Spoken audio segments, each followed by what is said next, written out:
In this movie, Taika opens up with Thor interacting with a breakout popular character from another bit of the Marvel Cinematic Universe. From there, he forces our hero, whose personality seemingly reformed overnight, to face off against a villain portrayed by a generational talent that gets about 15 minutes of screen time and tries their hardest to make those minutes count.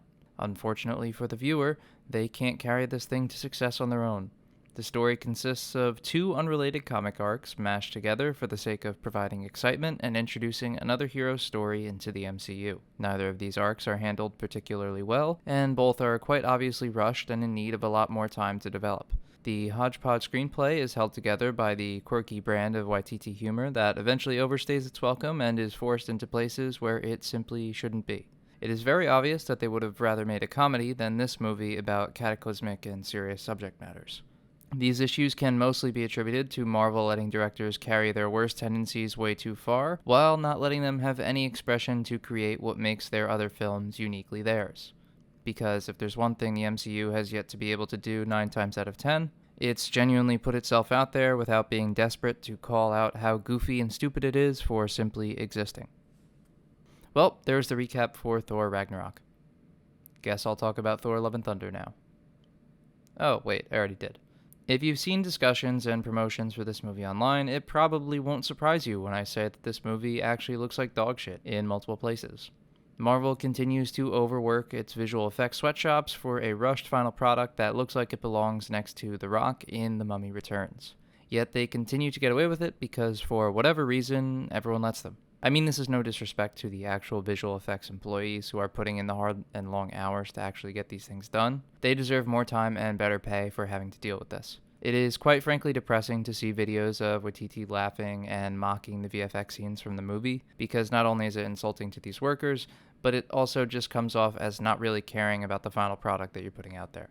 Further, I'm begging Taika to understand that it's possible to write jokes in a Thor movie for the characters and about the characters without the jokes almost exclusively being at the expense of the characters themselves. Thor has been victimized for like 3 entire movies now, as the only way they seemingly know how to handle him is by making him a complete doofus or the butt of cruel forms of comedy. For this, you have one group to thank. A studio that is too self-conscious and afraid to take any risk, or, like I said, put themselves out there in any real way. I mean, it's like they see all the most emotionally resonant moments of their franchise and make every director sign some sort of contract to never do that shit again. Thor in Infinity War versus how he behaves in Endgame and how he's treated in Endgame is complete whiplash, and it's done in like the worst possible way. And then they tend to learn the worst possible lessons from this and keep on chugging along. For those who would like to defend this movie by saying, it's a comedy, Waititi's a comedy guy. Yes, you are right, he is a comedy guy. Except the themes of this movie, such as slaughter, genocide, privileged peoples, and cancer, are all super hilarious. And clearly they're incapable of being handled by someone like Waititi, who definitely hasn't handled similarly serious topics in a comedy before and done it exceptionally well. Jojo Rabbit. It's like dousing a dish in hot sauce. Sorry for making my inner white person show with this analogy, but hot sauce, if anything, should be acting as more of an accent and highlight for the amazing flavors you've worked so hard to bring to life on your plate. It should never amount to the entire substance of your meal. The biggest restaurant in the world shouldn't be defended time and time again for under-delivering. They learned how to make like 2 dishes and have just been making the exact same meal over and over and over again because it's reliable and inoffensive. Marvel is slowly becoming, or has even become, the McDonald's of movies, relying consistently on quantity over quality. A lot of what they do has essentially just become a low-tier product. And if you consider it anything else beyond some occasional flares of brilliance once every 6 movies, I think you're just lying to yourself. It's nice to be able to enjoy it, but acting like it's some sort of fine dining experience is simply being disingenuous. I like fast food too sometimes, but damn, I wish they put more emphasis on the food and less on the fast. And the sad part about all of this is that Marvel is clearly capable of doing this. The second half of this film feels head and shoulders above everything that happened within the first hour.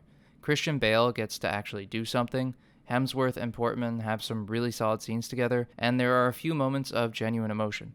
Of course, by this point I was just completely worn out though, so it was much harder for me to connect with everything than it otherwise would have been.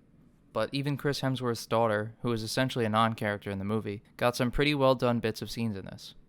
That said, here are just a few things that grind my gears about Thor Love and Thunder.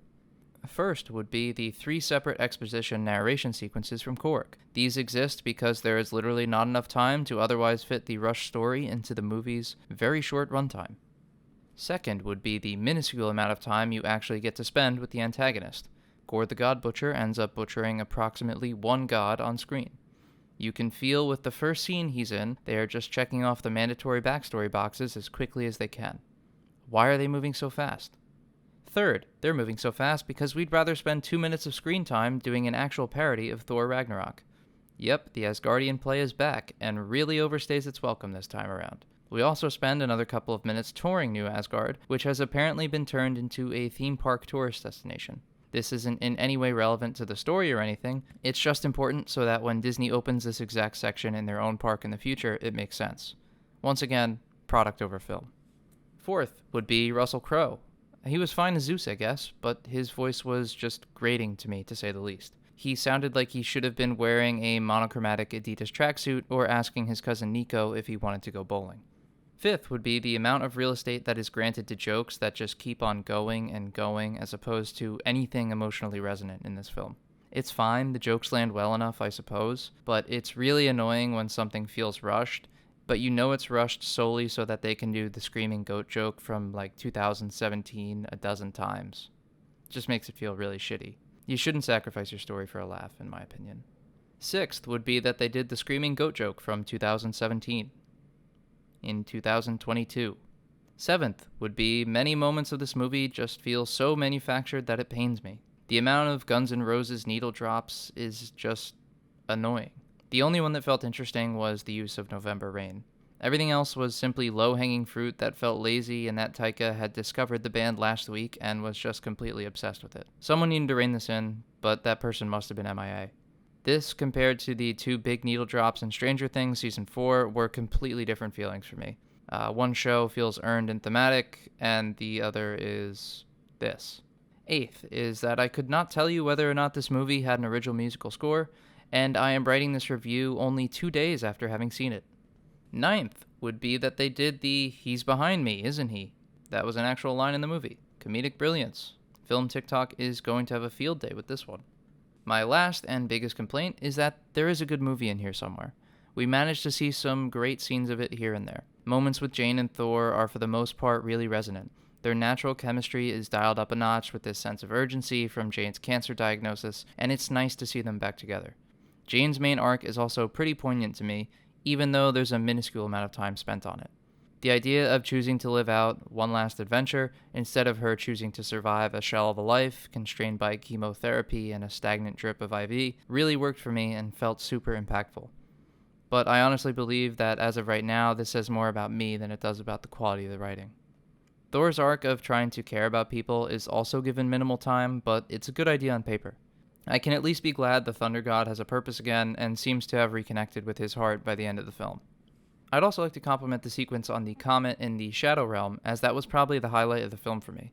The absence of color and the way that light is used here is probably one of the most visually interesting things I've seen in a Marvel movie since, I guess, Multiverse of Madness.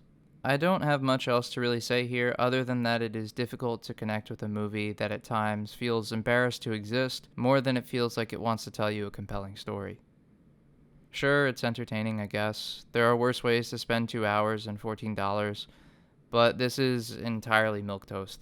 It's a bit disappointing because this was my most anticipated remaining Marvel release, and now that 2 really interesting Thor arcs have been squandered in one fell swoop, I'm not sure what's to come for my favorite Avenger. The kid seemed cool though, props to her. But anyway, if this is what my most anticipated highlight of Marvel ended up being, I dread what's to come. Hopefully Guardians 3 can pull it together. I'm not sure if I'm going to try to fix this one like I did with Uncharted a while back. I mean, I actually did send Taika's agent a rundown on how to make this movie with the exact same plot points like 3 years ago, so I doubt I really want to do it again. But a short rewrite video could be fun if there's not much else I feel like reviewing coming down the pipeline. Let me know in the comments. I aim to please, I guess. Final verdict is a 2.5 out of 5, probably actually leaning closer to a 2, but we'll give him the 2.5. It'll make great background noise on a cable TV channel in a year, but that's about it.